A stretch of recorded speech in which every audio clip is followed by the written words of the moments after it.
Napanood po sa Hindi po yata yun nabanggit sa press briefing. Opo, hindi po sa press briefing. Tanga, bobo ka talaga. Sinabi na nga nasa vlog mo eh. So hindi talaga sa press briefing, sa vlog mo nga eh. Kaya lang, eto nga kasi Claire, alam ko, bopols ka, pero ipaintindi ko pa rin sa'yo. Ikaw si Claire Castro, dyan, sa Malacanang. Pag uwi mo ng bahay mo, si Claire Castro ka pa din. Hindi ka ibang tao. You are the same person. Ikaw ang spokesperson ng Malacanang. So kahit tumatai ka, o pagising mo ng umaga at mabaho ang bibig mo, at kahit, sabi ko, kahit nagchuchuk-tsakan kayo ng mister mo, kahit na naglalakad ka sa mall, you are the spokesperson ng Malacanang. So, you represent Malacanang. So, kapag may iskandalo kang ginagawa, it reflects sa Malacanang. Kaya sinasabi ni Inday Sara na basura ang pumapasok sa bibig mo, kaya basura din yung lumalabas. Kasi basura ka eh. Yan.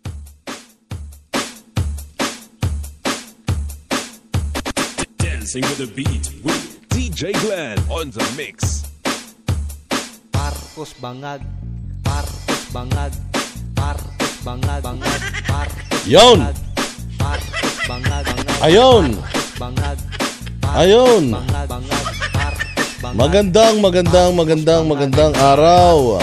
Mga bossing, kamusta naman ang buhay-buhay? Ito na naman ang inyong pinaka-paboritong fake news peddler sa balat ng YouTube, Boss Dada. Ayan, kamusta naman ang inyong mga buhay-buhay, mga bossing? Ayan, palakpakan natin ang ating mga sarili dahil ngayon po ay anong petsa na ba?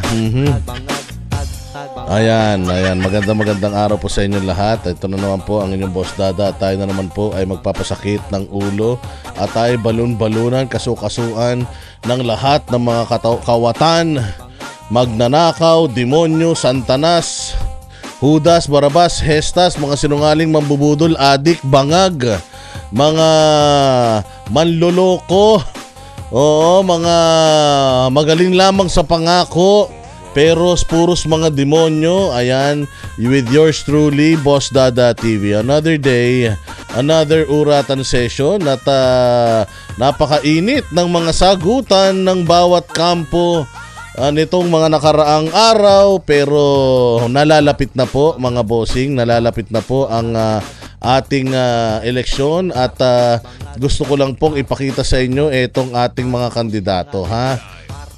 Ayan, kitang-kita nyo naman po siguro dyan ang Team Duterte PDP Laban candidate. Ayan, meron na lamang po tayong at least 2 araw or 3 araw para tayo ay maikampanya ang ating mga kandidato sa inyong mga botante. Ayan, kaya importante mga bossing ang inyong mga boto. Importante po yan para sa pagkakaroon ng balanse at pagkakaroon ng katiwasayan sa bayang Pilipinas. Lagi nating sinasabi mga bossing, etong mga kandidato natin, si Jimmy Bondoc, De La Rosa, Bongo, Hinlo, Lambino, Mata, Marcoleta, Rodriguez, Salvador at si Pastor Apollo Kibuloy, umikot po yan sa buong Pilipinas. Wala pong lugar na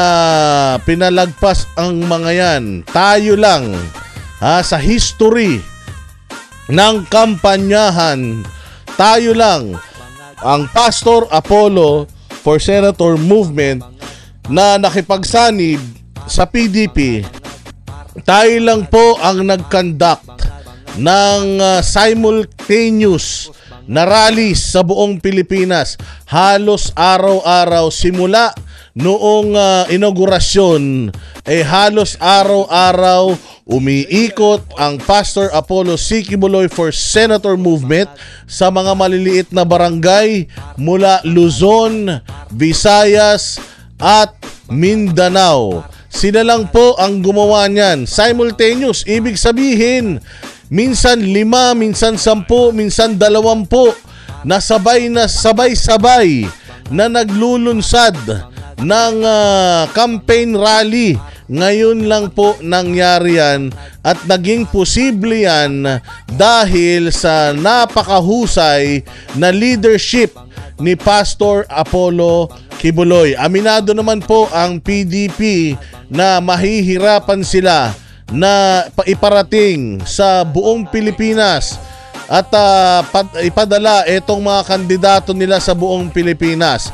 Mabuti na lang at nandiyan ang may resibo, ang pinakamagaling na kandidato pagkasenador na si Pastor Apollo Kibuloy, na kahit na tinanggalan ng prangkisa ang SMNI, finreeze ang mga assets at ipinakulong yung kanyang pinamumunuan na Kingdom of Jesus Christ, ay napakasipag magbahay-bahay. Again magbahay-bahay. Si Pastor Apollo Kibuloy po ay merong at libo na KLC sa buong mundo, at dito sa Pilipinas ay napakarami niyang mga Kingdom Light Congregation. Napakarami niyang mga simbahan sa buong Pilipinas, at bawat syudad sa buong Pilipinas meron siyang simbahan, meron siyang mga members, at napakasipag ng mga members na yon magbahay-bahay, mag-leaflets para baguhin ang pagkakakilala, yung negative awareness patungkol kay Pastor Apollo Kibuloy ay mabago yun. Nag-leaflet sila, nagfa-flyering sila para ipakilala si Pastor Apollo Kibuloy sa lahat ng Pilipino, maganda man ang pagkakakilala sa kanya o pangit. Kung pangit, pinipilit nating itama yung mga maling pagkakakilala nila kay Pastor Apollo Kibuloy, at nadamay po ang Team Duterte. Kasama na po ang Duterte sa lahat ng mga flyerings ng Kingdom of Jesus Christ or Pastor Apollo C. Kibuloy for Senator Movement. Sila lang po ang nakapagawa nito. Siya lang po. Kahit nung mga panahon pa ng kampanya nung nakaraan, presidente, senador, lahat, siya lang po ang nakagawa ng ganitong klase ng kampanya. Buong Pilipinas, sabay-sabay. Grabe yun. Alam nyo ba ako, nandito ako ngayon sa Bohol. Ako ipabalik na ng Maynila, pero paglapag ko ng Maynila, ako ililipad na naman papunta sa ibang lugar sa probinsya para doon na naman, dahil sa gaganapin na Grand Rally sa Mayo 8 ay buong Pilipinas pong muli yan. Hindi lang po yan magaganap sa isang lugar. Katulad ng ginagawa ngayon ng mga buwisit na alyansa na kaya lang po nilang mag-gather ng tao sa isang lugar. Imaginein mo minsan 10, minsan 15, minsan 20 na municipalities, barangays, live na napapanood, simulcast sa SMNI. Sa buong Pilipinas, saan ka naman makakakita ng ganyan? At PDP, Duterte lang ang tanging grupo na tumatakbo sa pagkasenador na walang pera pero nakaikot sa mga importanteng lugar sa Asia para makapangampanya. Samantalang etong mga kupal na ito, ang tatagal na sa serbisyo, ang dadaming mga pera, mantakin mo 5 partido yan na nagsama-sama. Imagine nyo gaano karami ang pera ng mga kupal na yan. Pero tingnan nyo, hindi sila makaikot sa buong Pilipinas. Bakit? Anong gagawin nyo? Ba't hindi kayo umiikot sa buong Pilipinas? Mandurugas kayo, ha? Bibili kayo ng boto? Ako nagtatanong lang, ha? Kasi kumbaga kakaiba. Di ba kakaiba na kampanyahan pero hindi kayo nag-iikot? Kampanyahan pero nag-aaway-away kayo. Kampanyahan pero itong mga Facebook accounts ninyo at mga media network ninyo, inaaway yung pare-parehas na mga kandidato ninyo. Aba, kayabang-yabang niyan, 12. 5 partido nakakuha ng 5 partido nakakuha ng 12 na mga kandidato. Kaya yabang. Tapos ngayon, iilan na lang, 6 na lang yata ang mga putang ina. Dahil nalagas na, dahil kanya-kanya ng pasikat, kanya-kanya ng agenda, at alam nila pare-pareho na papunta sila sa kangkungan dahil lahat ng kabubuhan, kabulastugan ay ginawa netong mag-among Claire Castro at Bongbong Marcos, mga bossing. Naku po, talaga naman.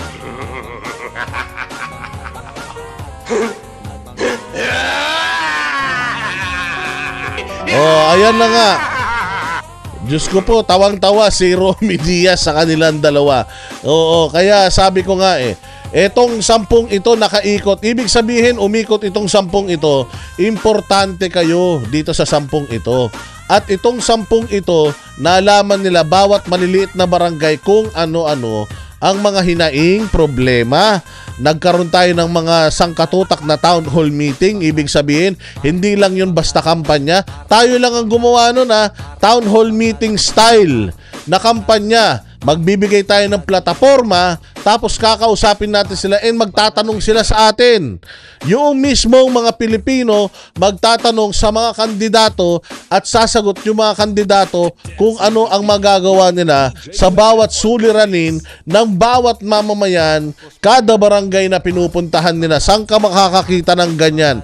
Dito lang yan posible sa Duterte na walang pera. PDP, walang pera yan. Kaya nga sabi ko nga sa inyo, napakaswerte natin dahil merong Pastor Apollo Kibuloy na tumakbo sa pagkasenador sa Pilipinas. Dahil kung hindi sa Pastor Apollo Kibuloy, wala, mauungusan tayo ng mga kupal na yan. Imaginein mo, kay Pastor Apollo Kibuloy, nandiyan na lahat. Nandiyan na ang mga makinarya, equipment, kahit saang lupalop ng Pilipinas.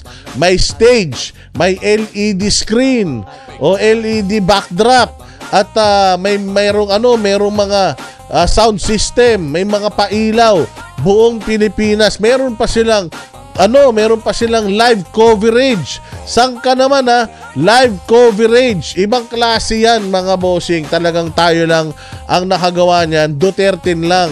Kaya kung iboboto nyo yung kabila, hindi kayo hinarap. Tingnan nyo, ang galing ng Duterte Lahat ng barangay, halos sa buong Pilipinas, hindi naman lahat, 100%, but majority of the barangays, municipalities, inikot nila. At nakipag-usap sila sa mga tao doon.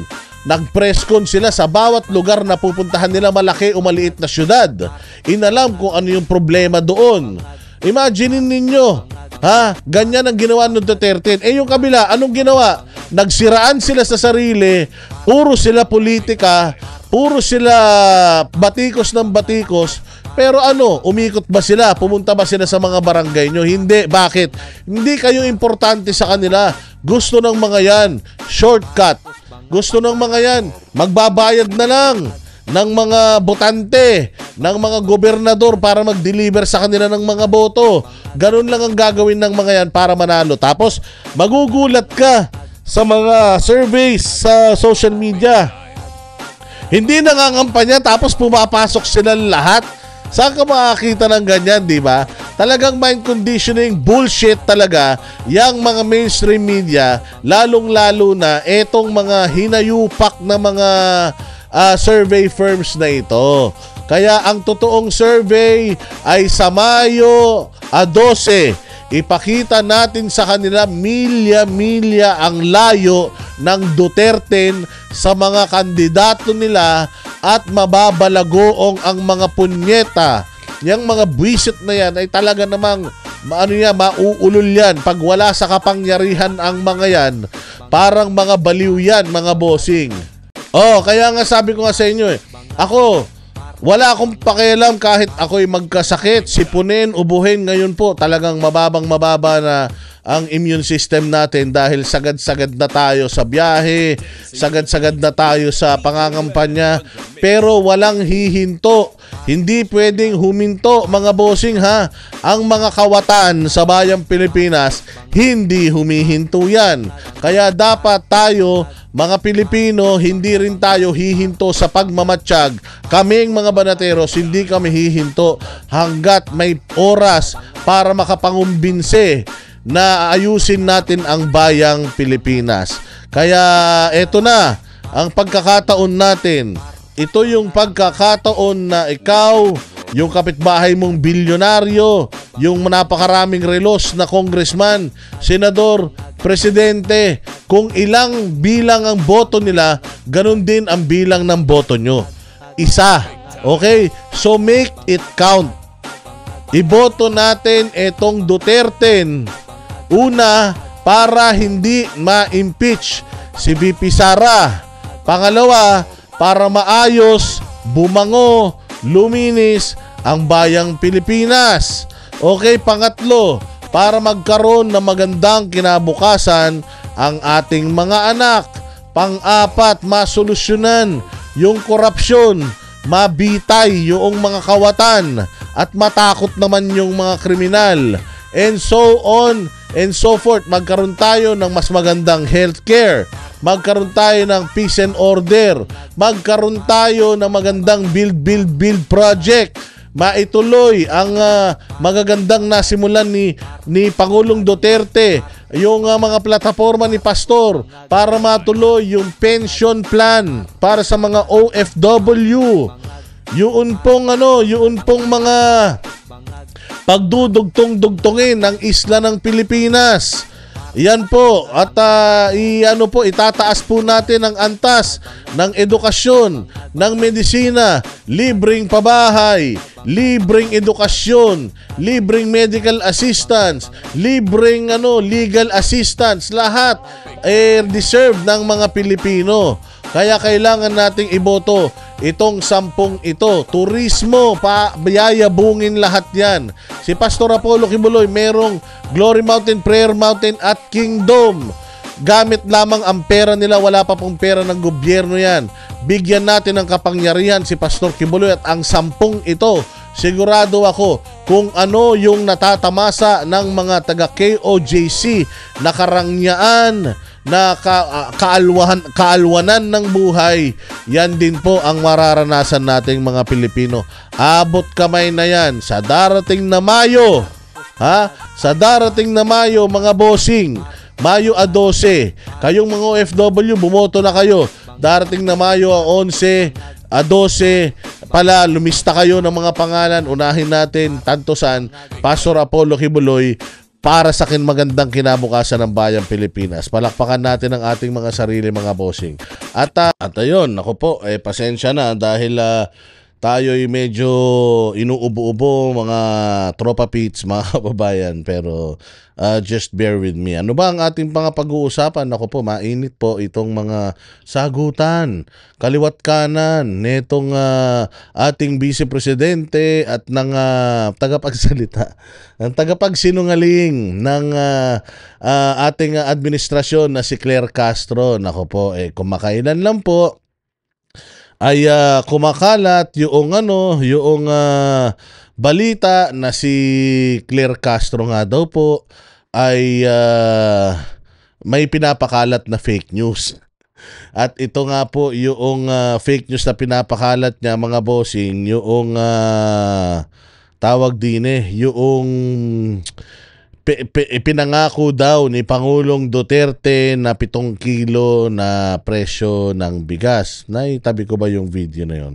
Pero accordingly, noong pong SONA ni Pangulong Duterte ay ito pong si Claire Castro ay, teka, ano natin para makuha natin, nasan ba yun?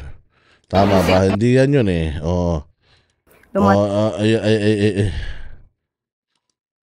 tinanong natin kung ito yun hindi yan.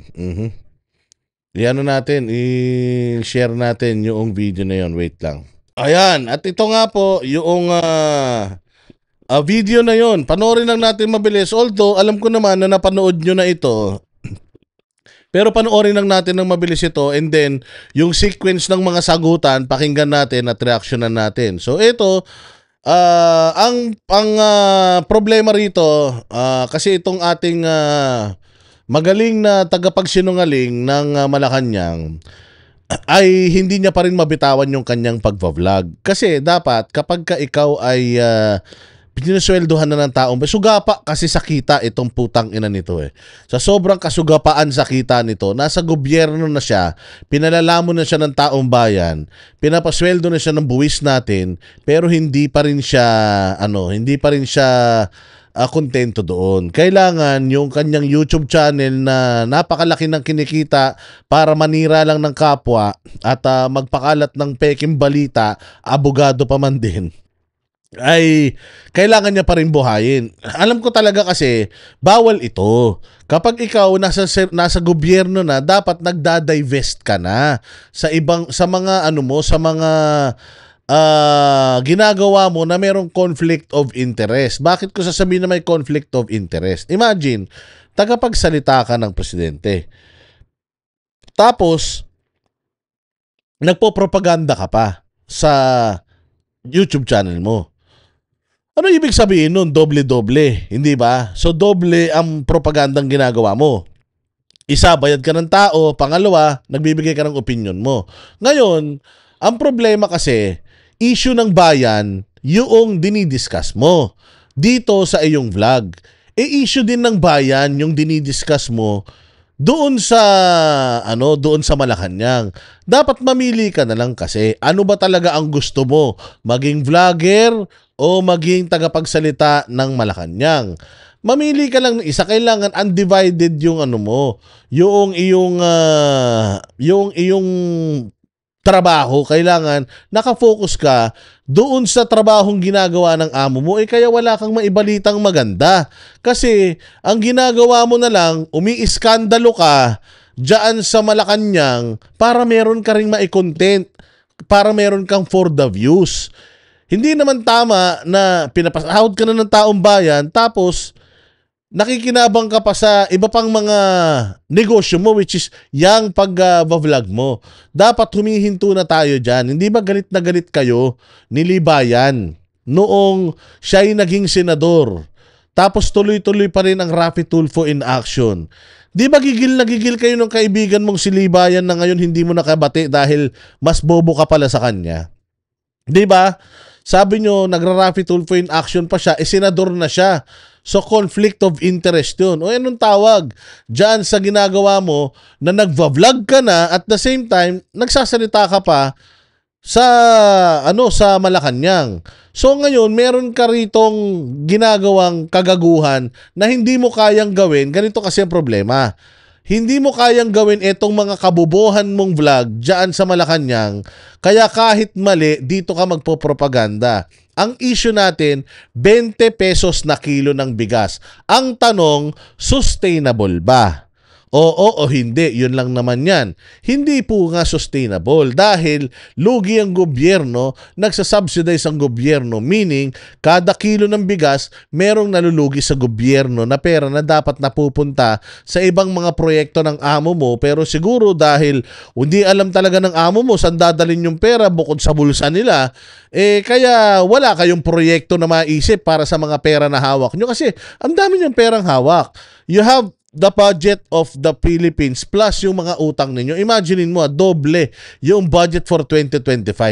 Kinaltasan nila yung budget ng Department of Education, kinaltasan nila yung budget ng Office of the Vice President. Ang dami nilang pinagkakaltasan ng mga budget. Tapos may mga projects ang build na hindi na nila pinopondohan at hindi kasama sa pagpupondo nila ngayon. So sa dami ng pera na yan plus yung inutang nyo, mantakin mo 6 na trilyon, dating dating 3 trilyon lang yung budget natin, nagdoble yung budget natin ngayon. Tatanungin kayo, saan napunta? Meron bang tulay? Meron bang kalsada?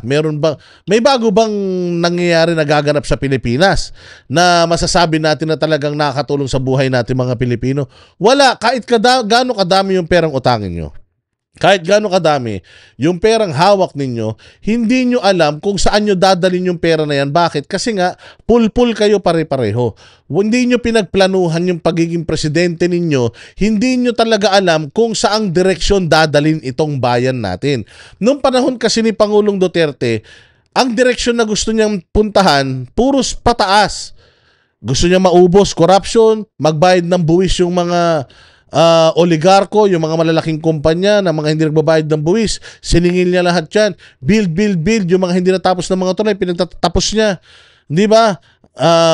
Peace and order, inubos lahat ng droga. Ang daming mga sumuko. Kumbaga lahat ng nangyayari noon maganda. Sa loob lamang ng ilang taon, maganda. Nagkaroon pa ng pandemic, gera, at kung ano-ano pa. Pero dahil nga si Pangulong Duterte, yung kanyang probinsya may pinatunguhan from magulong Davao, naging pinakamaayos, pinaka-safe na city sa buong Pilipinas, meron talagang direksyon. Merong vision ang mga Duterte. Ito si Bongbong, walang vision. Ni walang ni walang plataforma, ni walang ipinangako. Anong pinangako? Unity. 1,000,000 pabahay taon-taon. At saka yung 20 pesos na kilo ng bigas. Ano nangyari? Di ba? Hanggang ngayon, artificial pa din. 3 taon after, napakarami na ng inutang, may nabago ba sa bayang Pilipinas? Dumami drugs. Ngayon, may mga kidnapping na naman.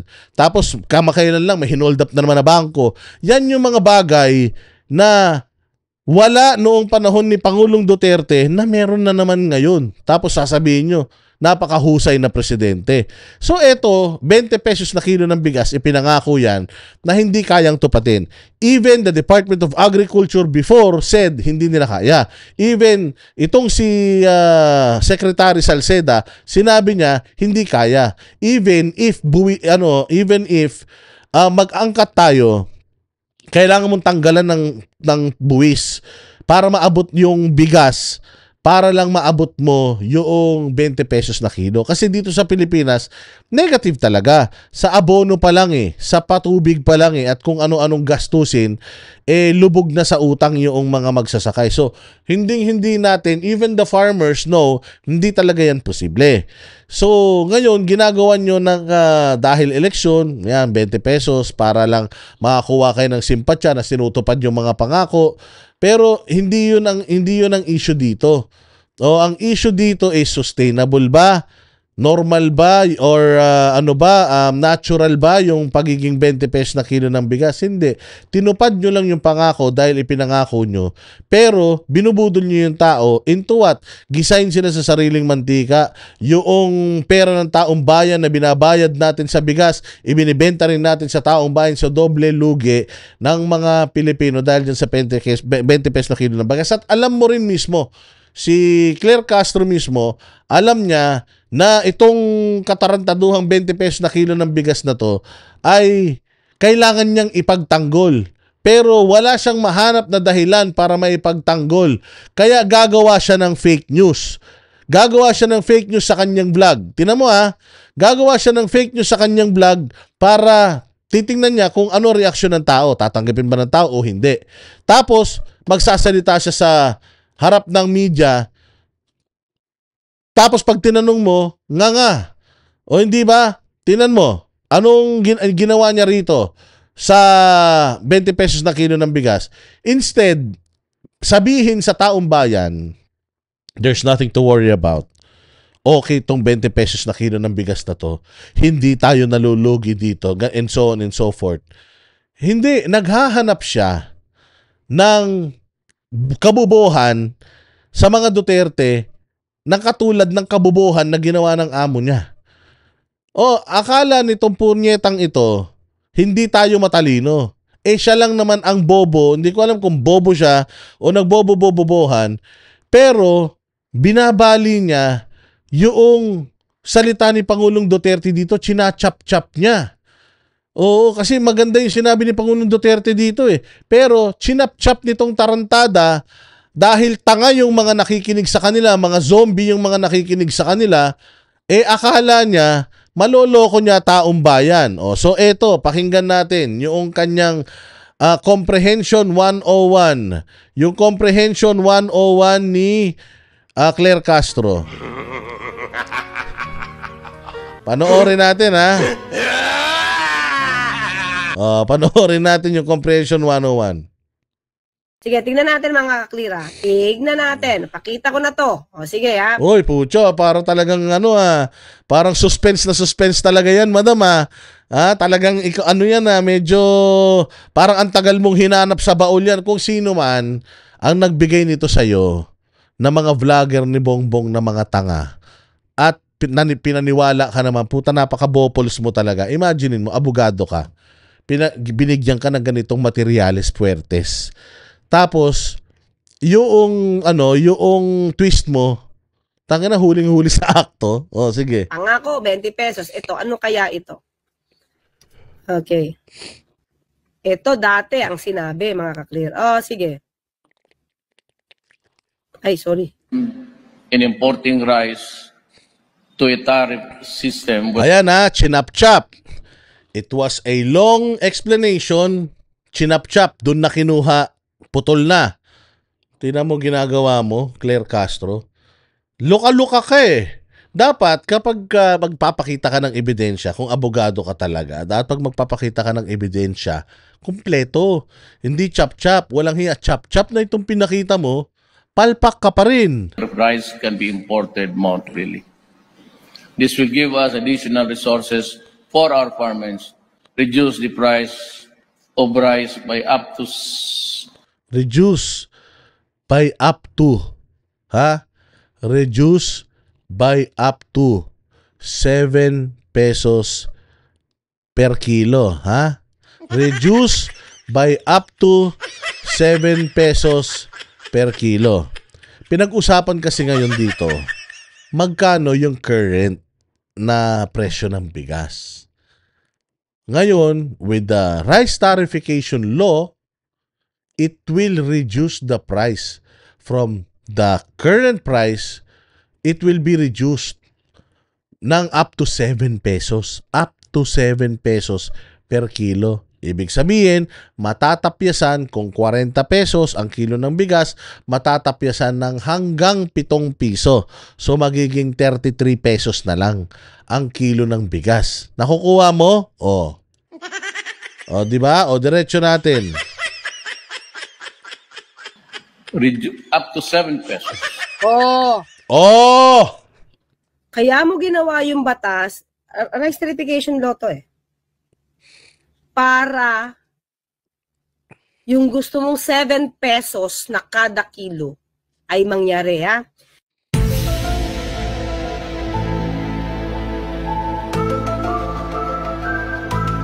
pesos per kilo rice din after. Okay, yan Yan, 2 years 2 years Nangako 7 pesos per kilo na bigas, Yan ang sinasabi natin. Papaano ang isang abogado at ang isang spokesperson pa man din ng Malacanang nagpapakalat ng fake news? Kaya nga sabi ko nga, PNP, NBI, hindi kayo mahihirapan maghanap kung sinong kakasuhan nyo ng pagkakalat ng maling balita. Ito Claire Castro sa kanyang vlog. Puros kabalbalan ang mga pinagsasasabi. Dapat talaga itong si Claire Castro madisbar ito. Dapat talaga somebody from the Duterte camp gamitin itong kanyang paliwanag na ito. Hanapin yung buong video ni Pangulong Duterte at isampal sa pagmumukha ng punyetang ito na hindi yan ang ibig sabihin. Chinap-chap mo yung video to make it look like he's promising 7 pesos per kilo ng bigas. Sinong gago ang magpapromise ng 7 pesos na kilo ng bigas kung sila mismo alam nila that the 20 pesos per kilo na pinangako ng bobong amo mo ay hindi posible. Diba?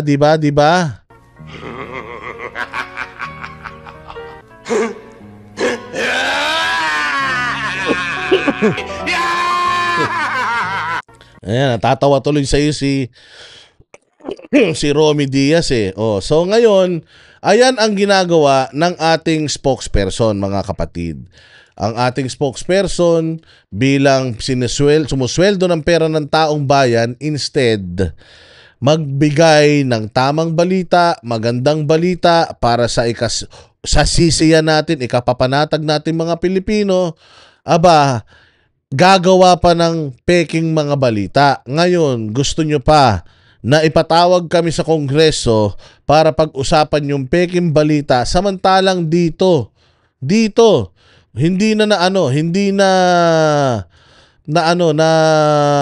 makatakas man lang kay hindi na makatakas man lang kay doon sa isang reporter. Pakita natin yung Doon po sa nabanggit kwento ng reporter. Ayan So dahil doon sa kanya, dahil matatalino mga Pilipino, sabi ko nga sa inyo, hindi ko alam kung dinilit niya na itong vlog niya na to. Kasi kung hindi niya pa to dinilit, may topak na talaga ito. So ito, Malacanang press corps, pinaliliwanag or hinihingan siya ng paliwanag tungkol sa mga statement niya. Kasi ganito yan. When you are the spokesperson of the president, kahit anong platform ang gamitin mo, every time that you talk about the politics in the Philippines, every time you talk about the government, you're speaking in behalf of the president or you're speaking for the president. Kung ano yung sinasabi mo, yun din yung statement ng Malacanang. Hindi yata naiintindihan nito ni ate. Akala yata niya na ang pagiging spokesperson niya ay isang 8-hour job. Na kapag ka siya ay nakain sa Malacanang, doon lang siya spokesperson. Akala niya, pag uwi niya ng bahay niya, hindi na siya spokesperson. Hindi po yun ganun. Ang public service po, madam, pagka tinanggap mo yung trabaho na yan, kahit natutulog ka, spokesperson ka. Kahit nagchuchuk-tsakan kayo ng spokesperson ka. Pwede ba yun? Halimbawa, meron kang kumalat na sex video. May kumalat kang sex video. Tapos, ikaw talaga yun. Ngayon, tinanong ka dyan, ma'am, meron kang sex video. Anong masasabi mo doon? Pwede bang sabihin mo na, hindi po yan ang opinyon ng presidente? Oo. Hindi po yan ang opinyon ng presidente. Hindi po pwede. Dahil ikaw ay taga-gobyerno, kailangan sagutin mo yun. Kung ano yung tinatanong sa'yo, besides, yun ang trabaho mo eh. You will answer the questions netong mga reporter na ito. Okay? So, whether nasa bahay ka, nasa kasino ka, may protocol. Bawal ang isang kawani ng gobyerno sa kasino. O, pag nandiyan ka sa loob ng Malacanang, wala ka sa kasino dyan. Pero bilang isang kawani ng gobyerno, kapag nakita ka, alas 12 ng madaling araw, wala ka sa Malacanang, nandoon ka sa kasino, nagpipipindot ka doon, nagsusugal ka, pwede kang sisantehin at pwede kang kasuhan. Dahil bawal nga yan. So, ibig sabihin, yung protocol na ikaw ang spokesperson, whether ginagawa mo yun sa vlog mo or ginagawa mo yun dyan sa Malacanang, kung ano yung sinasabi mo, yun din ang statement ng presidente. Kaya nga, mamili lang kayo. Huwag kayong sugapa sa pera. Kumakamal na kayo ng pera ng taong bayan sa sweldo ninyo Tapos gusto nyo, pati ba naman sa views, ano pa rin kayo? Kumamal pa rin kayo ng pera. Ano yan? Mamili ka lang. Mag-spokes ka or mag-ano ka? Tawag dyan, mag-vlog ka. Kasi tingnan mo, ang si Vice President, Inday Sara, she's a lawyer. She's also a vice president. Can she litigate? Pwede ba siya mag-abogado for someone? Hindi. Bakit? Kasi meron siyang mandato na magsisilbi sa gobyerno. Ikaw din, yun ang mandato mo dahil nilagay ka dyan, magsisilbi ka sa gobyerno na ayon doon sa job description mo. Okay, so dapat ka bang maging abogado pa habang spokesperson ka? Hindi. Hindi dapat. Kasi nga, bilang nasa gobyerno ka, baka ma-impluwensyahan mo yung kasong hinahawakan mo. Entiendes? Therefore, hindi ka dapat nagvo-vlog habang ikaw ay spokesperson. Huwag masyadong patay gutom sa kita, Claire Castro. Masyado kang hapit O sige, pakinggan natin. Etong panggigisa sa kanya, sino ba to? Si Ethel ba to? O si Esther? Anong pangalan nito? Baba ng Duterte administration, pwede po ba ninyong i-clarify yon kung talagang 7 piso, gagawin 7 piso kada kilo yung bigas that time? Or yung sinasabi po ng dating Pangulo na reduce o bawasan lang ng 7 piso yung presyo po ng bigas. Nasa news na po yan. Maaari po niyong i-refer po ang news patungkol po dyan. Hindi. Tangina, kaya ka nga nandiyan dyan Kaya ka nga tinatanong para sumagot ka. Hindi ba, nung kayong dalawa ni Banat Bay, kahit naman walang responsibilidad si Banat Bay na sagutin kang punyeta ka, sinagot ka pa rin niya. Kahit lugi siya, ikaw nakakapagtanong sa kanya doon sa debate, siya hindi. Di ba? Ngayon dyan, trabaho mo yan. Sagutin yung mga tanong ng media sa'yo. Spokesperson kayo. Ang dal-dal-dal-dal mo sa vlog mo. Tapos ngayon, pagdating dyan, hindi ka makakasagot. Sige, diretso. So, malinaw po na reduce po yung nabanggit. Pero kayo sabi ninyo sa inyong vlog po ba yun, whatever, yung 7 piso, sabi niyo, pangako 7 piso at parang sort of ganon. Pwede po ba linawin lang natin yun para hindi naman na pagmula ng fake news. Ayan, para hindi naman pagmula ng fake news. Mahiya ka, Claire. Mahiya ka, Claire. Ikaw lang ang kaisa-isang spokesperson na fake news peddler. Abogado ka pa man din. Hindi ka nahiya sa sarili mo, Claire.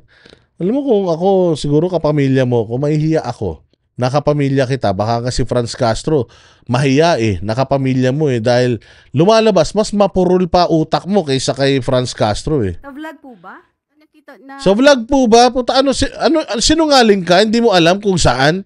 Saan mo? Ikaw ang nagsabi nun Tapos hindi mo alam kung saan mo sinabi? So katulad ka rin ng amo mo, may amnesia ka na din? Ha? May amnesia ka na?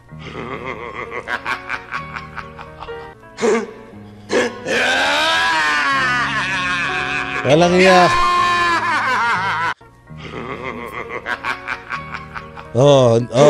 Ano.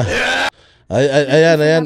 Ulitin natin. O bawasan lang ng 7 piso. Pangulo na reduce o bawasan lang ng 7 piso yung presyo po ng bigas. Nasa news na po yan. Maaari po niyong i-refer po ang news patungkol po dyan. So, malinaw po na reduce po yung nabanggit. Pero kayo sabi ninyo sa inyong vlog po ba yun, whatever, yung 7 piso, sabi niyo, pangako 7 piso at parang sort of ganon. Pwede po ba linawin lang natin yun para hindi naman na pagmula ng fake news. Sa vlog po ba? Sa vlog po ba? Parang hindi mo naman alam. Ikaw nagsalita. Ganun ka ba kabobo, Claire? Pinagli ka sa isda. Saglit lang, nakakalimutan mo na yung mga bagay. Parang walang isang araw to Pagka-vlog mo ngayon, ngayong araw din na to, sinita ka. Tapos kinaumagahan, tinatanong ka na, nakalimutan mo kagad. Ano ka, goldfish? Makakalimutin ka? Napanood po sa Hindi po yata yun nabanggit sa press briefing. Opo, hindi po sa press briefing. Tanga, bobo ka talaga. Sinabi na nga nasa vlog mo So hindi talaga sa press briefing, sa vlog mo nga Kaya lang, eto nga kasi Claire, alam ko, bopols ka, pero ipaintindi ko pa rin sa'yo. Ikaw si Claire Castro, dyan, sa Malacanang. Pag uwi mo ng bahay mo, si Claire Castro ka pa din. Hindi ka ibang tao. You are the same person. Ikaw ang spokesperson ng Malacanang. So kahit tumatae ka, o pagising mo ng umaga at mabaho ang bibig mo, at kahit, sabi ko, kahit nagchuchok-tsakan kayo ng mister mo, kahit na naglalakad ka sa mall, you are the spokesperson ng Malacanang. So, you represent Malacanang. So, kapag may iskandalo kang ginagawa, it reflects sa Malacanang. Kaya sinasabi ni Inday Sara na basura ang pumapasok sa bibig mo, kaya basura din yung lumalabas. Kasi basura ka Yan yung sinasabi natin na Claire Castro Hindi mo, ikaw mismo bilang spokesperson, hindi mo alam kung ano ang trabaho mo. Ang trabaho ng isang spokesperson is to represent Malacanang sa Philippine media. Kaya may Malacanang press corps. This Malacanang press corps represents naman questions of the Filipinos. So they will ask you questions. And these are the questions supposedly ng mga Pinoy. And you will have to answer. If hindi mo alam ang sagot, then you tell them, hindi mo alam ang sagot. Hindi nyo pa napag-uusapan ng presidente. But lahat ng lumabas sa bibig mo, yun din, mouthpiece ka nga Bibig ka ng Malacanang. Lahat ng lumabas sa bibig mo, basura man yan o hindi, nagre-reflect yan sa Malacanang at yan din ang statement ng Malacanang. So kung gaano ka kabobo, Ngayon, bilang isang spokesperson, ibig sabihin, napakatanga ng Malacanang into hiring you as a USEC na magsalita for the government, wala kang kaalam-alam. Wala kang alam sa trabaho mo, wala kang alam sa mga issues, wala kang issue actually or magagandang bagay na maibibigay sa mga tao. So, ba't nandiyan ka pa? Mamili ka kasi, mag-vlog ka or spokesperson ka. Parang you're talking na pinapakita nyo pa yung SONA something ni PRRD. Para lang po magkaroon ng sa halip Hindi na... po yun pahayag ng Pangulo. Nandito po tayo sa ating press briefing para ihayag po ang direktiba, announcements ng palasyo. Hindi po patungkol sa aking pagbablog. Vlogger ka. Ikaw yun. Spokesperson ka pa. Vlogger ka pa. So kung halimbawa, ikaw bilang spokesperson, sinabi mo, may sinabi kang salita dyan. Tapos pagdating sa vlog mo, kinontradict mo yun. Kaya sinabi mo sa vlog mo na magkakagera na. Papasok na ang mga Chinese. Pagigirahin na tayo. So pag kinaumagahan, nandiyan ka, tatanungin ka nila, ma'am, may sinabi ka sa vlog mo kahapon, nagigirahin na tayo. Pakipaliwanag po yun. Ay, hindi yun nabanggit sa press briefing. Doon lang yun sa vlog ko. Kaya wag nyo akong tatanungin ng personal na buhay ko dito. Wala kang personal na buhay, ma'am. Kapag ka ikaw ay nasa gobyerno, pag-aari ka ng Pilipino. Once lumalamon ka ng pera ng taong bayan, pag-aari ka ng taong bayan. You should adhere sa sa trabaho mo bilang kawani ng gobyerno. Hindi pa nabanggit ko lang po. po yung vlog, Yusek, para lang po hindi Miss Eden, pasensya na po, hindi po ako makakasagot ng anumang sinabi ko outside from this press briefing. Kung ano man ang aking naging opinion personal, pag-usapan natin sa labas. Hindi pwede nga, tanga. Hindi ka talaga pwedeng ganun. Bopuls ka talaga. Again Claire, if you are a spokesperson, whether you're at home, you're in the mall, you're out of town, you are the spokesperson of Malacanang. Hindi pwedeng meron kang ginagawa na personal na hindi konektado sa sa trabaho mo. Hindi pwede yun, ma'am. You have to choose between the government, your role as a spokesperson or as a vlogger. Sa totoo lang, kung ako ang spokesperson na, level up na yan. Cabinet position na yan. Bakit ka pa magva-vlog? Hindi ba? Bakit hindi ka na lang mag-focus, magpakagaling-galing sa trabaho mo? Kaya ang tanga-tanga mo sa trabaho mo kasi divided yung attention mo. Kaya pulpul ka sa trabaho mo kasi utak vlogger ka pa din. Kailangan yung sasabihin mo mag-trending. Kailangan yung sasabihin mo mag-views. Kailangan yung sasabihin mo maitatopic mo, maiko-content mo sa vlog mo. Tapos, ang content mo, puro Duterte. Para ano? Para sa algorithm? Para sa views? Di ba? Fame whore ka. Mamili ka lang. Isa lang. Isang profession lang. You can be a lawyer by profession and a spokesperson, pero hindi ka pwede mag-practice ng law while nasa gobyerno ka. That is as far as I know. Dahil ganyan nga din yung nangyari kay VP Sara. Yung sinabi ni Torre or ni Pangulong Duterte that my lawyer is my daughter, it cannot be because Inday Sara is a vice president or is the vice president. Therefore, hindi siya pwedeng maging legal counsel ni Pangulong Duterte. Yun yung sinabi ni Cayetano. So kung yun ang pagbabasihan natin, kapag nasa gobyerno ka, dapat divest ka talaga sa lahat ng mga usual na ginagawa mo.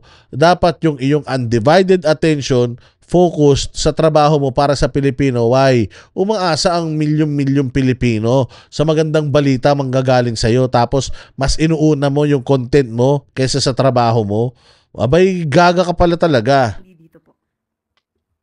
Kasi po parang makaka-apekto rin po dun sa mga ano ng Pangulo na medyo iba yung Opo, nababanggit Miss nila. Eden, kung ano po ang inyong pakay patungkol? Ang pakay niya lang, tinan mo, gagawa ka pa ng issue. Gagawa mo pa ng issue si Eden. Ikaw ang may kasalanan eh. Kung hindi ka tatanga-tanga, kung hindi ka fake news peddler, kung hindi mo tinitwist yung mga opinion ni Pangulong Duterte para siraan lang ang mga Duterte, hindi ka sana hinahabol ni Ethel sa mga sagot mo. Because again, ang lahat ng lumalabas sa bibig mo ay siyang statement ng Pangulo. Yun din ang posisyon ng Pangulo. Hindi pwedeng may sarili kang opinion at may opinion yung Pangulo. Tinanggap mo yung trabaho, alamin mo kung ano yung trabaho mo. Huwag kang tatanga-tanga para sa susunod, hindi ka nagmumukhang tae sa sarili mong press conference. Di ba? Tapos ngayon, magsasalita ka na si VP Sara ang pinanggagalingan ng fake news. Eh, ikaw ang fake news. Kaya nga, doon ko talaga na, sabi ko, believe din ako kay Claire. Kasi, makakapal ang mukha niya talaga. Bihira yung ganitong tao na walang kahihiyan. Yung tao na walang delikadesa, bihirang bihira. Babae pa man din, tapos wala kang delikadesa, wala kang kumbaga sense of accountability. Sabi ko nga ibang klase, kung ano man yung vitamins na iniinom nito, pampakapal ng mukha, alam mo kailangan ng lahat ng mga Pilipino 'yun. Oh, kasi sobra tigas ng mukha nito. Mantakin mo makakaharap ka pa sa taong bayan, lalong-lalo na sa mga media na alam mo naman for a fact na sablay ka. Sinasabi niya, mahal daw niya Pilipinas. Hindi daw niya binoto nga daw niya ang Duterte. Hindi daw niya laging ginagawang subject ang mga Duterte. Pero tingnan mo yung vlog niya, lahat puro sa mga Duterte. Tingnan mo sa mga press con niya, lahat puro sagot kay Inday Sara. 'Di ba? Ganun ba kabakla si Bongbong Marcos na hindi niya kaya sagutin si Inday Sara on his own? Kailangan niya pang mag-hire ng palamunin ng taong bayan para lang sagutin si VP Sara. 'Di ba? That's really weird. Po dito. Inuulit ko po, ang aking pag-vlog ay wala pong kinalaman ang palasyo, ang Pangulo at ang gobyerno. Yon ang pinakamaling sinabi niya na ang kanyang pag-vlog ay walang kinalaman, no. Meron po yan. Kasi po si Bongbong Marcos bilang isang presidente, siya din po si Bongbong Marcos bilang isang vlogger. Pag nag-vlog si Bongbong Marcos, ini-expect natin na yun talaga yung nangyayari sa bayang Pilipinas. Di ba vlogger din amo mo? O so ang ibig mo ba sabihin, iba yung si Bongbong Marcos na presidente at iba si Bongbong Marcos na vlogger? Anak ng tinapay ka talaga. O ito, pag-usapan natin itong tabon-tabon issue ha. At saka yung issue kay Pulong. Kasi sinisiraan nila si Pulong. O ito yung video ni Pulong. Ayan, diyan sa video na yan makikita mo na galit si Pulong, meron siyang dinudurong tao. Tapos, itong taon na to, napagbuhatan niya ng kamay. O, yan. So, makikita nyo naman, mga bossing, dyan sa video na yan. Gigil na gigil si Pulong. Saan ba gigil ang mga Duterte? Alam na natin for a fact na ang mga Duterte gigil sa mga tiwali. Okay. Ang sinasabi dito, si Pulong Duterte daw, pumick up ng babae. Pero mayroon din namang mga sabi-sabi na ito daw mamang ito ay bugaw talaga. Bugaw ng mga minoridad. So, bugaw ng minoridad, Duterte, anong mangyayari? Do you expect na masahihin niya yan? Painumin niya? Palakpakan niya? Tayo niya ng rebulto? Kung follower talaga kayo ng mga Duterte, do you think pagbibigyan ni Pulong to, bibigyan niya ng red carpet entrance to? So, ang sinasabi ng lalaki na nagpa-interview muna. No, nagpa-interview itong lalaki, yung binubugbog daw na yan. kay Nino Barsaga, yung vlogger na dating Duterte supporter na isa ring fake news peddler na natatandaan ninyo yung nagpabihis ng mga damit ni Pastor Apollo Kibuloy dyan sa Liwasang Bonifacio, tapos binayaran niya yung mga taong grasa doon para sabihin na gumawa ng istorya na binayaran yung mga tao doon ng tig-500 at tinakbuhan, something like that. So itong same Nino Barsaga na may topak, mayroong papel sa mental. Oh, may papel talaga sa mental yun. Siya mismo, alam mismo ng lahat ng mga nakakilala sa kanya na talagang taong mental to. So ibig sabihin, baliw to, may topak ito. Okay? So ngayon, nagsumbong, nagpa-interview sa kanya, excuse me, yan tao na yan, nagpa-interview sa kanya, magugulat ka. Sa dinami-dami na mga content creator, bakit kay Nino Barsaga ka pa nag-ano? Napatay naman yata itong aircon. Akala ko yung namatay aircon ko. Excuse. Sa dinami-dami ng mga vloggers sa Pilipinas, doon ka pa kay Nino Barsaga nagpa-interview. Wala talagang reputasyon yun. Na alam natin, bayaran talaga yun. Meron tayong prueba na bayaran yun. Mamaya iparirinig ko sa inyo. Pero isang tao nagpa-interview doon sa kay Nino, kay Barsaga, tapos eto. So parang sinisiraan si Pulong. Kung kailan malapit na eleksyon, ang lakas-lakas ni Pulong sa distrito niya, so sinisiraan siya ng ganito. So ginagamit ngayon ito ng mga kalaban niya at didinimanda siya nito. Mabuti na nga rin na nagdemanda. Pero accordingly, 2 or 3 months bago siya nagdemanda. And sabi ko nga sa inyo, merong ibang version. Si Pulong Duterte rito, pero ang sabi nga ni Pulong Duterte, antayin ko na lang muna yung demanda, tapos saka ako sasagot. Kasi doon sa demanda, syempre, nakapanumpa na yan. Ito yung mga sinumpaang salaysay niyan. O syempre, yung mga sinumpaang salaysay niyan, babaliin ngayon yan noong mga counter affidavit ni Pulong. So, yun this is ang kay Pulong Duterte, bugaw to. Bugaw to, alam niyo naman. Galit ang mga Duterte sa kriminal. Lalong-lalo na kung bugaw ka ng minor de edad. Sasabihin nyo, bakit hindi niya nalang ipinakulong? Bakit ginulpi niya pa?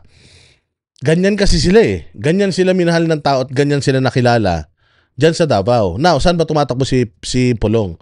Tumatakbo siya sa Davao. Whether ipakita nyo tong video na to sa taong bayan ng Davao, yung mga taong bayan sa Davao knows that this Dutertes, mabigat ang kamay ng mga ito talaga pagdating sa mga kriminal.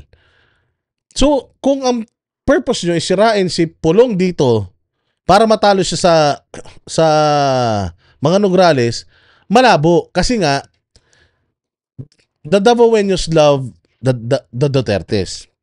And the Davaoenos know na ang mga Duterte mabibigat ang kamay sa mga kriminal. Alam nila yan.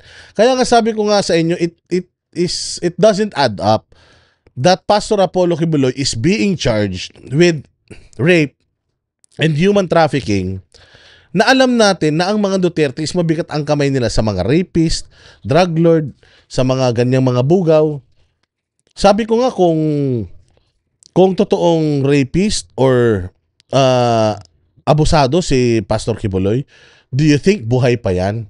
With all the rumors that you are circulating na may Davao Death Squad, dapat hindi na umabot ng 75 years old si Pastor Apollo Kibuloy kung ganyan ang trabaho niya. O, di ba? Or kung talagang ginagawa niya yan, because si Pastor Kibuloy mismo ang magpapapatay sa kanya. Si Pangulong Duterte mismo ang magpapapatay sa kanya. So, may ano rito. Merong contradiction dito. Your story against mine. Sinampay na yung kaso. Therefore, yung kaso na yan, pabayaan na natin na gumulong. Kung talagang paniniwalaan ng huwes yung statement ng isang bugaw, kasi sinasabi pa ng bugaw na si Pulong daw kumuha ng babae, tapos 3 babae daw yung kinuha, kulang pa yung binayad. Alam mo yung mga istorya na mga ganon, ano na lang yun eh, hindi mo na kayang patunayan yun eh. mahirap nang patunayan yung mga ganun. Hearsay na yun eh. Storya mo na yun. So kailangan, it's not what you can say in the court, it is what you can prove. Ganun po sa korte. So hindi yung gaano karaming kwento mo. Ang importante sa korte, gaano ka totoo yung mga sinasabi mo. So ayan. Again ito pong tao daw na ito ay nagpa-interview kay Nino. O so sino ba si Nino? Pakinggan natin itong video na to, and then kayo na magtanong kung ano ba ang motibo or ano yung posibleng motibo netong paglantad ng taong to. Sa mga may mga nagpaparatang sa akin diyan na balimbing na daw ako, bumaliktad na daw ako. Hindi pa ako bumabaliktad, mga kaibigan. Hindi pa ako bumabaliktad. Para po sa kalinawan, itong putang ina tong si Banat Bay na sinasabing tao na daw ako na Speaker Romualdez, tao na daw ako ng Malacanang, madali pong sabihin yan. Madaling sabihin yan. Ang tanong, may ebidensya ba kayo? A few moments later. Ayun, ang tanong, may ebidensya ba kayo? O eto na ebidensya. Guys dito, hindi pinag-uusapan dito kung pro Marcos ka, anti-Marcos ka, pro Duterte ka, anti-Duterte ka. Hindi pinag-uusapan dito. Ang pinag-uusapan natin dito, yung pakinabang natin sa mga nag-hire sa atin. Yun ang importante. Dito, ang abutan dito hindi GCash, cash to cash. Okay? Ang sahod nyo rito, 15.30. Hindi ko sa inyo pwedeng pangalanan kung sino ang nasa likod nito. Okay? Puro papuri at pag-angat lang kay Speaker Romualdez dito. Tao na daw ako na Speaker Romualdez, tao na daw ako ng Malacanang. Madali pong sabihin yan. Hindi ko sa inyo pwedeng pangalanan kung sino ang nasa likod nito. Okay? Puro papuri at pag-angat lang kay Speaker Romualdez dito. Madaling sabihin yan. Ang tanong, may ebidensya ba kayo? Puro papuri at pag-angat lang kay Speaker Romualdez dito. Ngayon tatanungin ko kayo. Bakit sa kanya nagpa-interview yung lalaki? Wala akong sinasabi Wala akong sinasabi. Ang akin lang, meron tayong ganitong ebidensya. Tapos, yung tao sa ganitong klaseng tao nagpa-interview. Ano ba klaseng tao to? Tumatanggap ng pera. According dyan sa narinig ninyo, tumatanggap ng pera para birahin ang mga Duterte. Na dating Duterte supporter to. Hindi ba? So ngayon, may politika ba itong nangyari kay Pulong o wala? Kasi ito ang masasabi ni VP Sara dyan, ito ang sinasabi ni VP Sara dyan kay Pulong. Nung lumabas naman yung kanilang May 1 na 20 pesos ang kilo ng bigas, at syempre dahil hindi naman totoo yung pangako na yon, pambobola lang naman yon sa mga tao, hindi nila kayang i-sustain, ay tinigil kaagad ng May 2, lumabas naman yung complaint ko kay Congressman Pulong Duterte. So nakikita nyo. Yun. So ang sinasabi ni VP dito, there is a pattern na kapag ang gobyerno sumasablay, every time that the government is nagkakaroon ng bullshit ba, may mga ganitong nagiging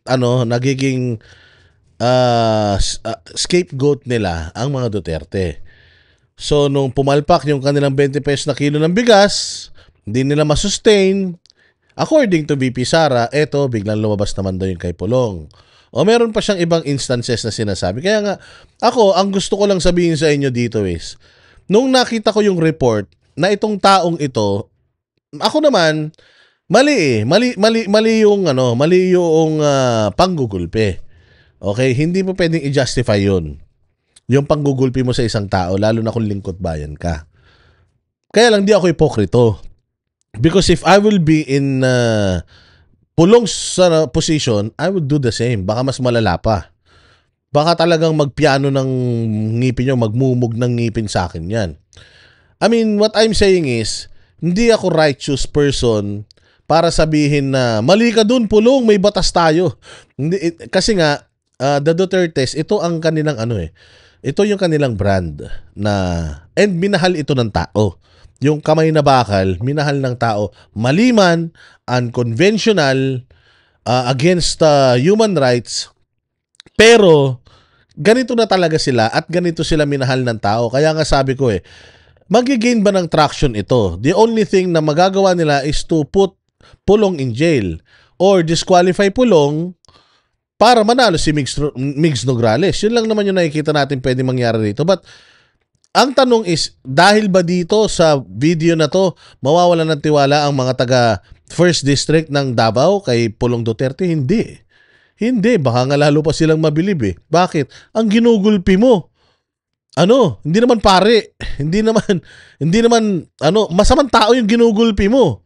Tuwan-tuwa nga tayo na naging matapang si Pangulong Duterte sa mga pusher at adik eh. Hindi ba? Yun nga yung gusto natin na klase ng disiplina eh. Pag kriminal, putangin na niyan, naglaro ka ng apoy, dapat hindi ka iyakin. Mantakin mo, naglaro ka ng apoy, tapos iyakin ka, tapos didemanda mo si Pulong, dapat ikaw yung nakakulong dahil sa pambubugaw mo ng mga babae, di ba? If totoo yun oo. So, yun yung inaano natin dito. Bakit natin to tinatopic? It's because itong taong to could have gone or could have just picked someone else other than Barsaga. Pwede akong maniwala sa kanya kung ibang vlogger ang nag-expose nito. Ang nag-expose nito si Barsaga. Si Barsaga na according doon sa narinig nyo kaninang video, ini-instructan yung mga tao niya or nagre-recruit ng mga tao, ng mga vloggers na babayaran sila, pupurihin lang si speaker. Di ba? Saan galing yung pera na yan? Pambabayad sa kanila. Is it safe to assume na galing yan sa pera ng taong bayan? Nasa GAA ba yan? Nasa approved budget ba yan? Diba? Hindi natin alam. Basta tayo, meron tayong meron tayong ipinarinig sa inyo, boses na boses naman nyo. Wala naman makagay sa boses niyan. Siya pa mismo nag-name drop. Mahilig kasi yan. Mag-record ng mga conversation. Kaya nire-record din siya noong mga pinapangakuan niya ng ganyan. See? So, nagsumbong ka sa walang kredibilidad na tao, anong tawag doon sa sumbong mo? Pag inilabas ng walang kredibilidad na tao, edi wala din kredibilidad yung sinumbong mo. Yun ang sa akin. Pakinggan pa natin sasabihin ni VP.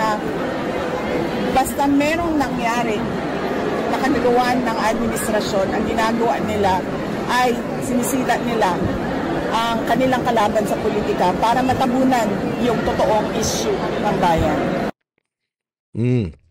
So yun, yung sinabi, meron pang sinabi si VP Sara dyan na medyo delikado. Pero knowing that VP Sara is a lawyer, alam ko na siya dyan, meron siyang ebidensya. Dito sinabi ni VP Sara na meron daw instances na may nangyari daw dyan sa Amerika na pagka-overdose ng isang lalaki at nandoon daw sa crime scene yung asawa ng presidente. And according to VP Sara, there is a police report na nandoon yung pangalan niya sa isa sa mga inimbestigahan.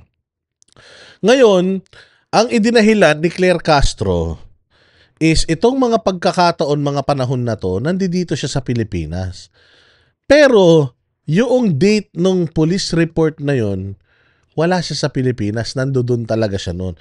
According to Inday Sara, she was questioned. Now, paano ba, how does a person na merong diplomatic status, paano ba yung kanyang, kung hindi ako nagkakamali, pagka-diplomat ka, kasi kung asawa ka ng presidente, diplomat ka. Kung ikaw ay diplomat, you are somewhat protected.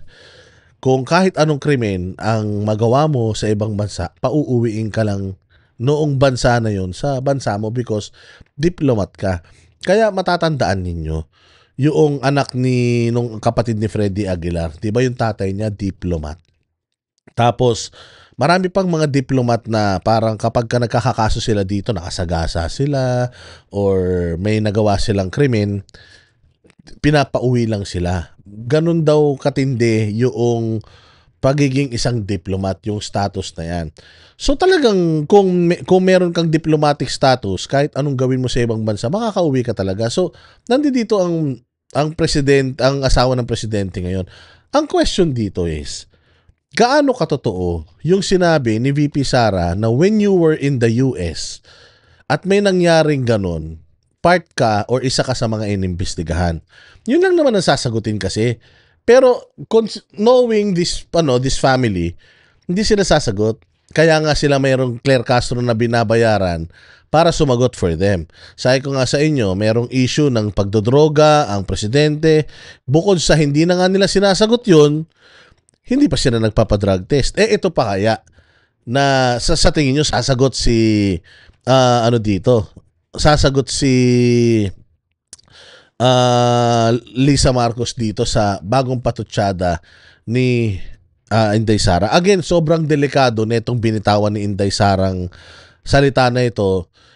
Medyo delikado na ito. At delikado, ibig sabihin, ganito na kadelikado si VP Sara to the point na willing na talaga niyang i-expose lahat ng mga kababuyan, kabulastugan netong bumababoy sa kanilang pamilya. She's really out there na talagang palaban na. Now, considering that she is a vice president and a lawyer, may nakita kaya si VP Sara na isang police report na nandoon ang pangalan nung asawa ng presidente? Yun ang malaking question mark. So yan ang aabangan natin sa mga susunod na araw kasi nagsalita si Claire Castro dyan na ang fake news peddler daw ay si VP Sara dahil pinapakalat niya yung mga istorya na yun. Okay? Walang idinitalye si VP Sara doon, basta ang sinabi lang ni VP Sara, noong umiingay yung issue na yan ng siya ay na-detain doon, di umano, sinimulan na nila yung trabahuhin yung kay Pangulong Duterte dahil malaking global issue yun. Matatabunan talaga yung issue na yan na maliit lang. Ganon yung sinasabi ni VP Sara. And considering that VP Sara is a lawyer, I know na hindi siya magsasalita nang wala siyang ebidensya because hindi siya ganon eh. Never nag-akusa si VP Sara nang wala siyang pinangahawakan. So, meron kayang pinangahawakan si VP Sara kasi alam naman natin na alyado ng mga Duterte si Donald Trump. Yan ang aabangan natin sa mga susunod nating vlog. At kung meron man, magkakaalaman sino ba talaga, who's who, sino ba talaga ang fake news kay Claire Castro at kay VP Sara Duterte. Maraming salamat mga bossing sa inyong pakikinig. Mabuhay kayo. God bless us all and God bless the Philippines. Kami ang boses ng masa, hindi natatakot. Katotohanan lang, di kami nalulunod. Walang bahid ng sismis, lahat ay totoo. Kahit sino ka pa, pag mali ka babanatan ka. Walang pinipili kulay, wala kaming kinikilingan. Basta para sa bayan, kami lalaban. Pagdama palakpakan, pag mali banatan. Di matitinag, di matatakot. Para sa bayan, tuloy ang sigaw. Sa harap ng kamera, walang halong takot. Mga baluktot, lahat kayo'y tutumba. Ang hustisya at totoo, yun lang ang mahalaga. Kahit sinong harang, di kami matitinag. Walang pinipiling kulay, wala kaming kinikilingan. Basta para sa bayan, kami lalaban. Pag tama palakpakan, pag mali banatan, di matitinag, di matatakot. Para sa bayan, tuloy ang sigaw. Kung nasa tama ka, ikaw ay aming kasama. Pero pag mali ka, handa ka na bang mabasag? Banateros kami, walang inuuran. Dahil bayan muna, bago ang sarili.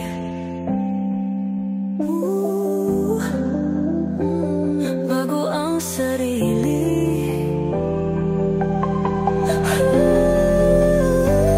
Pag tama palakpakan, pag mali banatan, banateros ang sigaw.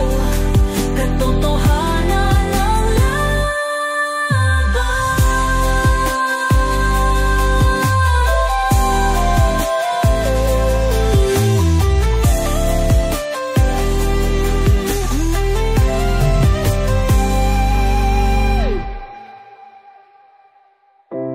sa harap ng kamera, walang halong